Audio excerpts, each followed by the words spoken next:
Thank you, Francesca, for introducing my presentation, which is divided into two main parts. The first is about creativity, and the second part is about innovation in the educational setting, and specifically in the distance education. So let me start with a video from Professor Ken Robinson, who is a British educational advisor. I see some colleagues, maybe they know them, okay, him, okay. And he's also the creator of a book called Out of Our Minds, Learning to be Creative. So this video really inspired me, and I think it will also inspire you. And it is titled Changing Education Paradigms. Let's have a look. I'm just going to show you just a few minutes. The arts especially address the idea of aesthetic experience. An aesthetic experience is one in which your senses are operating at their peak, when you're present in the current moment, when you're resonating with the excitement of this thing that you're experiencing, when you are fully alive. An anesthetic is when you shut your senses off and deaden yourself to what's happening. And a lot of these drugs are that. We're getting our children through education by anesthetizing them.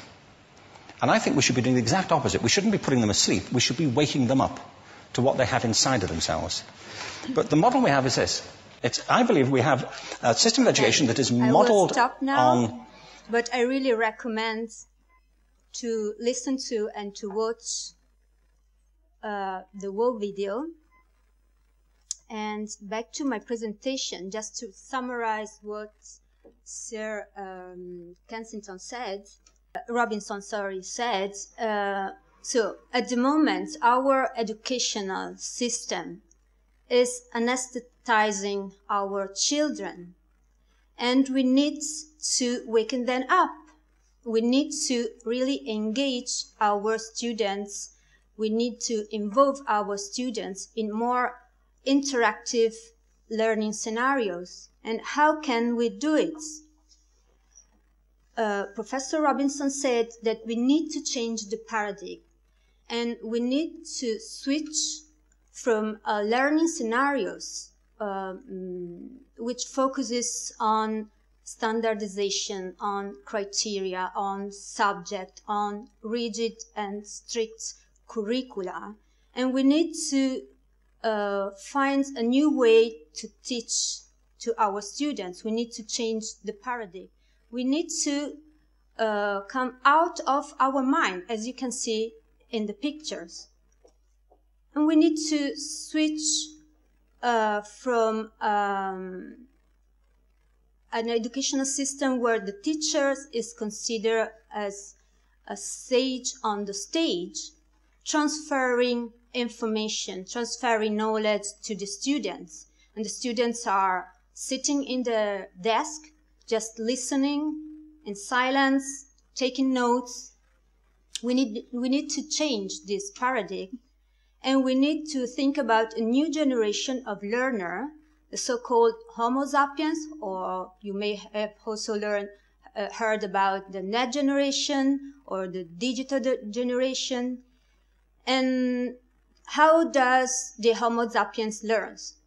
He learns zapping, where zapping means to construct a meaningful knowledge. So it's no more just only a transfer, just a one-way process from the teachers to the students, but it is something that can be shared. It is a collaborative process. So it is knowledge built together from a discontinued flows. So discontinued because it is not only studying or reading chapter 1 of the book and then chapter 2, but it is about using and processing and studying and analyzing different kinds of information. So audio information, but also visual and also textual, in a discontinuous flow. Why? If we compare the Homo sapiens and the Homo sapiens, This is how the Homo sapiens learns. He's multitasking. So he starts, for instance, he starts reading a book, but then he goes on Google and starts searching for topics, and then goes on the, messengers and start chatting with his friends, collaborating, asking for the support and the help of the other peers. So he follows a non-linear approach. So it's not page 12 and then 13 and so on. But it is a discontinuous, as we said, it's a non-linear approach. And he processes a discontinuous information, different kind of information. We say a multimedia and a very interactive, different kind of data. He likes iconic, and he knows by heart a HTTP address on the internet. He's always connected with his friends and peers. He likes to collaborate with other students. He always active, and he really enjoys learning by playing, by searching and externalizing. He likes fantasy, he likes game, and he considers technology as a friend. So for this reason, in this framework, also the teachers need to reconsider its role. So we must switch from the sage on the stage, as I said before, or from teachers with low ICT competencies, and they need to become e-teachers, so using all the potentialities of the ICTs. So, and he becomes also a moderator, a guide, a tutor, a coach, so in different situations and in different learning scenarios. And here comes the role of the ICT. ICT to support learning processes, learning and teaching processes. And this is a pictures from the Horizons report, which is a report made by an international advisory board, published once a year, and it describes the emerging technology which will have likely to come in the next future in these 3 terms horizons. In the first year, on the near-term horizons, more and more the e-book and the mobile learning will be embedded in our learning processes. I mean, I don't need to talk about mobile learning. You all have in your bags at least one mobile and new interactive and multimedia tablets, and they can be used to support learning, to promote the ubiquitous learning. So you can learn while waiting on the bus, while waiting for when you're stuck in a traffic jam and so on. In 3 years, on the mid-term horizon, augmented reality and game-based learning will be new and more sophisticated technology used in learning and training processes. Augmented reality, I'm going to show you just an example in a few slides. It is a new way to represent the reality using virtual markers and video cameras. And game-based learning is new way of learning using games because we know that research have highlighted that game has a great impact, great potential on the cognitive development of students. Last, on the far-term horizon, which is in 5 years, gesture-based computing, and I think you have experience in this if you have a Nintendo Wii console, for instance, if you have a son or a nephew or yourself. So you just you interact with the computer with gestures. And learning analytics is becoming more and more important for learning processes, which is about data gatherings and data mining in order to understand the performance and the involvement of the students, in order then to have a real pictures of the students and to tailor the learning path really on the individual personal learning needs. And let me give you some practical example of how USGM applied the innovation in its institutional offers, but also thanks to the international funded projects. So we offer our online courses to the students through a SIM system. SIM stands for Multimodal Integrated System, which means that it is a system made up by different devices and offers e-learning courses through different methodology. So first of all, through e-learning platforms. So most of our courses, the students can benefit from the e-learning platform, but we do also offer and support and offer tutoring activity through our mobile platform. So the student can receive messages or advice on the exams, on the quizzes and so on by the mobile.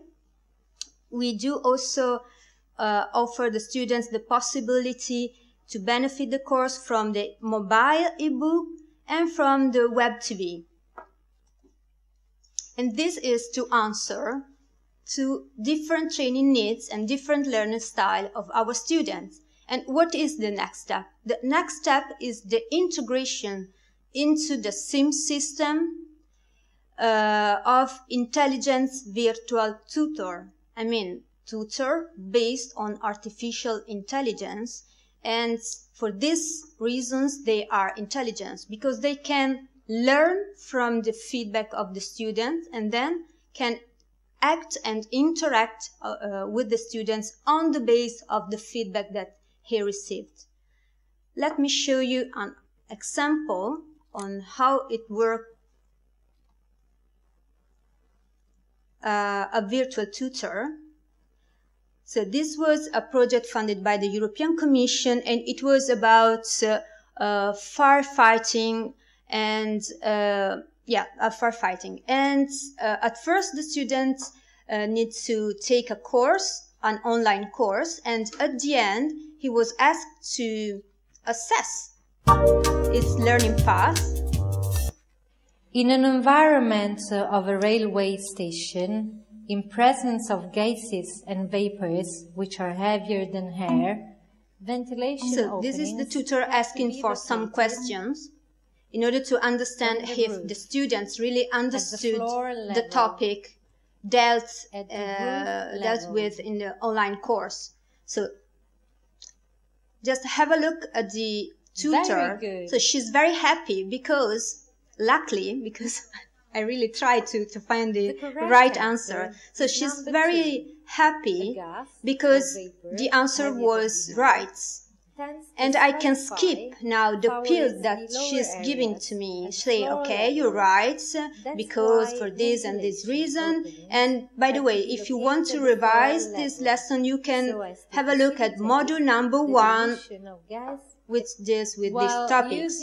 And she keeps on asking me new questions in order to understand if I have a very wide comprehension of the topics. And she also supporting me, because if I'm right and I correctly answer to the questions, she's giving support, positively supports, giving, okay, you're right, okay, that's great, and let's see. Your answer is not so now she's upset and worried because the answer is not correct, and she now is going to explain why it's not correct, and I have to listen to her explanation. I cannot skip to the other questions. I have to. So it's really important for her to be sure that I really understood the right answer.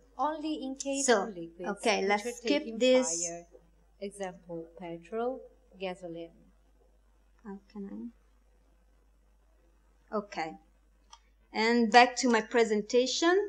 So what's the next steps? So we are using intelligence agents, virtual tutor, but we want to move to 3D environments. So we want to interact with the virtual tutor also in virtual worlds and in virtual laboratories. You may have experience in virtual worlds, and my colleague later on will give you some more practical example on how you can use virtual worlds in your daily work as educators. But you can organize different kind of activities like live sessions, or you can also record the lessons for future listening. They are called machinimas. You can also have exhibition and exposition. You can organize role-playing and simulation, have virtual labs, and so on. And the next steps, as I mentioned before, is augmented reality. Don't know if you have experience in this, but let me show you another short video explaining what is and how it works. But it's very simple because you just need a camera and these markers. So you can have very nice applications, for instance, for earth sciences or chemistries. Mixed reality combines or mixes the real world so with it's virtual 3D objects, a 3D representation. allowing the two realities to coexist and interact, Or there are more captured by the camera. The 3D image is displayed in such position that seems like there is a real. Okay, let's come back to the presentation, and I'm going to conclude. So the bottles are new, but what of the wine? And just because, I mean, I think that we don't have to put too much emphasis on the ICTs. For sure, they are important. They can really support our teaching, our processes, but still the focus is on the content. Still the focus is on the quality of the contents and on the main actor of the learning and training processes, so which are the students, as I said before, and the teachers. And for an ecology of creativity, let me conclude my presentation with my last videos from Professor Ken Robinson at the London Business Forum, talking about the individual creativity and the ecology of creativity, which is this one, and it is, sorry, let me see the minutes. Sorry. For some people, because if you invest in your own talent, you become somebody else, and you live a different life, and people come into your life that you wouldn't have encountered, and you affect their lives, and that's how it is. There's an ecology of creativity where we each stimulate and support each other's work and sense of possibilities. And that's the end of my presentation. Thank you.